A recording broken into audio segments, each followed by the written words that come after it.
सभे लेके नचनिया तैयार बा देख ऐसन बाजार बा सभे लेके नचनिया तैयार बा उठे पैसा के संग लगता हरी सो लगता हरी सो लगता हरी सो ए भाई हो भाई तू बड़ी सोहर जाई छोड़ी के बेआस भांगो तारी सोय भाई हो भाई तू बड़ी सोहर जाई छोड़ी के बेआस भांगो तारी सोय म्यूजिक पर निर्भय चकिया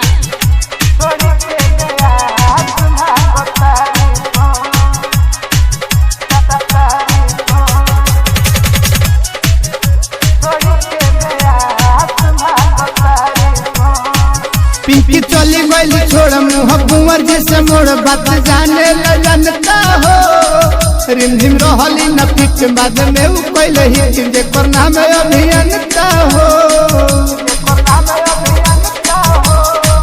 पिंकी चली गई छोड़ मुँह कुंवर जैसे मोड़ बात जाने ल जनता हो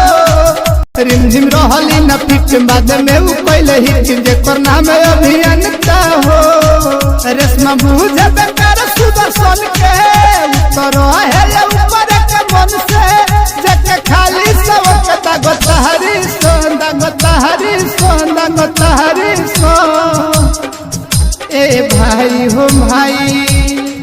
तू बड़ी सोहर जाई छोड़ के बेआस भांगो तारी सो भाई हो भाई तू बड़ी सोहर जाई छोड़ी के बेआस भांगो तारी सो म्यूजिक पर निर्भय चकिया आदिका रिकॉर्डिंग स्टूडियो तमकुही राज कुशीनगर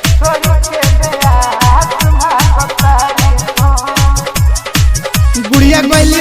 साली बूढ़ा भइल बाड़े खाली जुली कमल के देखेली पके हल चल के घायल देखो भागल बाड़ी पाए नहीं उनके निरेखेली गुड़िया गैली साली बूढ़ा भइल बाड़े खाली जुली कमल के देखेली